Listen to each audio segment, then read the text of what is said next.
नमस्कार, स्वागत है आपका न्यूज 19 में। मैं पुलकित सक्सेना आप लोग के साथ। आइए एक नजर डालते हैं राजस्थान की ओर।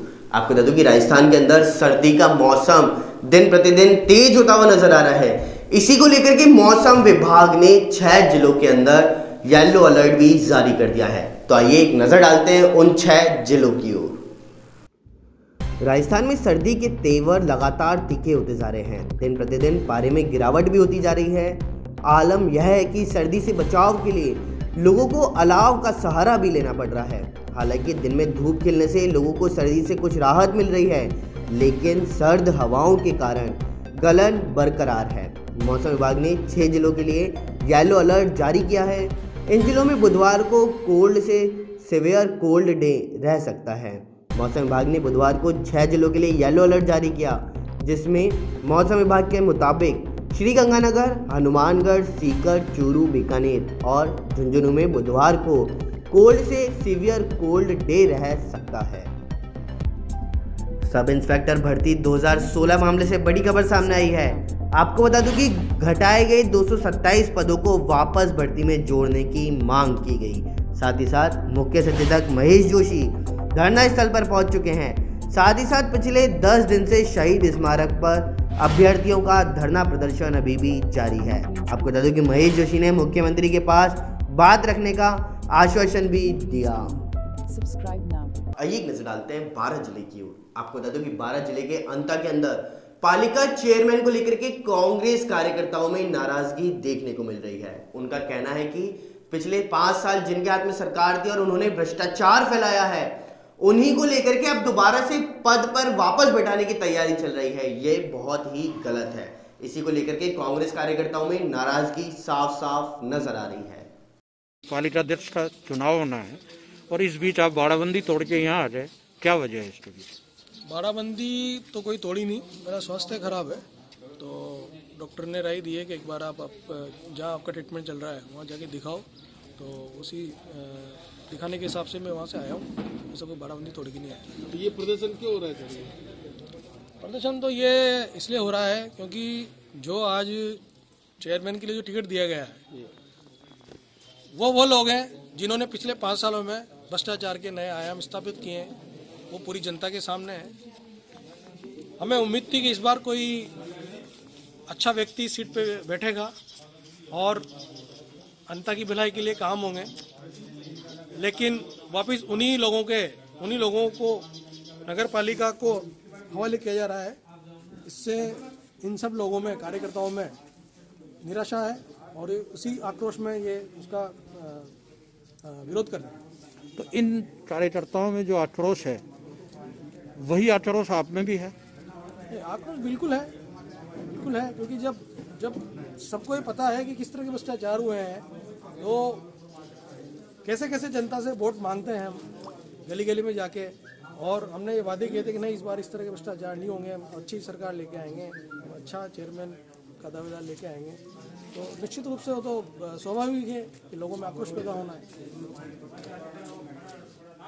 अब इससे ऐसी कोई संभावना बनी है कि यहाँ कांग्रेस दो फाड़ हो रही है? नहीं, ऐसा कुछ भी नहीं है। ये तो मंत्री जी को निर्णय लेना है वो किस तरह से सबको एक साथ लेके बैठा के चलते हैं, क्या करते हैं क्या नहीं करते हैं। पार्टी द्वारा पूर्ण रूप से सहमति के बिना जो चेयरमैन का उम्मीदवार उतारे हैं उसके क्या चाहते हैं आप लोग? पार्टी को सब लोगों से पूछना चाहिए कि हमारे जिम्मेदार कार्यकर्ताओं से सबसे राय मशवरा होना चाहिए था, लेकिन ये निर्णय गलत था। आप क्या चाहते हो? जवार थाने से बड़ी खबर सामने आई है। आपको बता दूं कि जवार थाने के अंतर्गत अधिकारी को लाइन हाजिर किया गया है। जहां बड़ी खबर हम आप तक पहुंचा रहे हैं कि जवार थाने में अधिकारी को लाइन हाजिर किया गया, साथ ही साथ काम में लापरवाही बरतने पर लाइन हाजिर किया गया है। जी हां, एसपी किरण कंग सिद्धू ने दिए हैं आदेश। साथ ही साथ थानाधिकारी पुरुषोत्तम मेहता को झालावाड़ लगाया गया। वहीं दूसरी ओर नए थानाधिकारी धर्माराम को लगाया गया जवार थाने में। आइए नजर डालते हैं सिकंदरा की ओर। आपको बता दूं कि दौसा जिले के सिकंदरा में संभागीय आयुक्त समित शर्मा में औचक निरीक्षण किया गया। सिकंदरा के अंदर संभागीय आयुक्त डॉक्टर समेश शर्मा ने औचक निरीक्षण किया। इस दौरान उन्होंने उप तहसील भवन, पंचायत भवन, गर्ल्स स्कूल सहित सामुदायिक स्वास्थ्य केंद्र का निरीक्षण कर निरीक्षण के दौरान मिली खामियों को लेकर संबंधित कर्मचारियों व अधिकारियों को फटकार लगाई है। साथ ही गर्ल्स स्कूल में टीचरों द्वारा ऑनलाइन पढ़ाई में खानापूर्ति को लेकर के नियमित समय पर पहुंचकर सही ढंग से कार्य करने व आई कार्ड नहीं मिलने पर लताड़ लगाते हुए आई कार्ड लगाने के निर्देश भी दिए। वहीं लोगों द्वारा शिकायत मिलने पर राजकीय अस्पताल में रात्रि के समय नियमित डॉक्टर को बैठने, डिलीवरी के संख्या बढ़ाने के निर्देश दिए गए ताकि लोगों को प्राइवेट अस्पतालों में ना जाना पड़े और ग्राम पंचायत द्वारा नियमित साफ सफाई के निर्देश भी दिए गए। नागौर से बड़ी खबर सामने आई है। आपको बता दूं कि बजरी से भरे डंपर ने खड़े ट्रैक्टर ट्रॉली को चपेट में ले लिया है। जी हां, बजरी से भरे डंपर ने खड़े ट्रैक्टर ट्रॉली को चपेट में ले लिया। साथ ही साथ ट्रैक्टर्स के पास खड़े हुए 3 युवक गंभीर रूप से घायल भी हो चुके हैं। वहीं आपको बता दूं कि घायलों को प्राथमिक उपचार के बाद अजमेर रेफर कर दिया गया। मेड़ता सिटी पुलिस भी मौके पर पहुंच गई और कलरू गांव के परशुराम मंदिर के पास की यह घटना बताई जा रही है। एक नजर डालते हैं राजसमंद की ओर। आपको बता दूं कि राजसमंद के अंदर अवैध बजरीकरण की शिकायत के बाद में अधीक्षक के निर्देश के बाद में कार्यवाही की गई। राजसमंद से होकर निकलने वाले बनास नदी में लगातार अवैध खनन की शिकायतों के बाद पुलिस अधीक्षक के निर्देश पर कार्रवाई करते हुए नाथद्वारा प्रशिक्षु डिप्टी नोपाराम भाकर ने नाथद्वारा थाने की टीम के साथ नदियों में दबिश देकर के अवैध बजरी और क्वार्टर्स के खिलाफ में कार्यवाही कर एक LNT मशीन, एक डंपर बजरी भरा हुआ और एक क्वार्टर से भरा डंपर जब्त करने के साथ 2 ट्रैक्टर और एक बोलेरो गाड़ी जब्त की गई है। इसके साथ ही राजकार्य में बाधा के आरोप में 2 लोगों के अलावा 4 चालकों को शांति भंग और अवैध खनन के आरोप में गिरफ्तार किया गया। नोपाराम भाकर ने बताया कि गिरफ्तार किए गए आरोपियों से पूछताछ अभी भी जारी है, जिसमें इस काले कारोबार से जुड़े अन्य लोगों और इन वाहनों के मालिकों की तलाश की जा रही है। इस तरह के अवैध खनन कार्यकर्ता में लिप्त हैं। अवैध रूप से खनिज बजरी और खनिज क्वार्ट्स के खनन और परिवहन के खिलाफ कार्रवाई की गई, जिसमें एक LNT मशीन, एक डंपर बजरी से भरा और दूसरा डंपर अवैध क्वार्ट्स से भरा, 2 ट्रैक्टर जो बजरी से भरे जब्त किए गए और एक बोलेरो गाड़ी वजह सबूत जब्त की गई।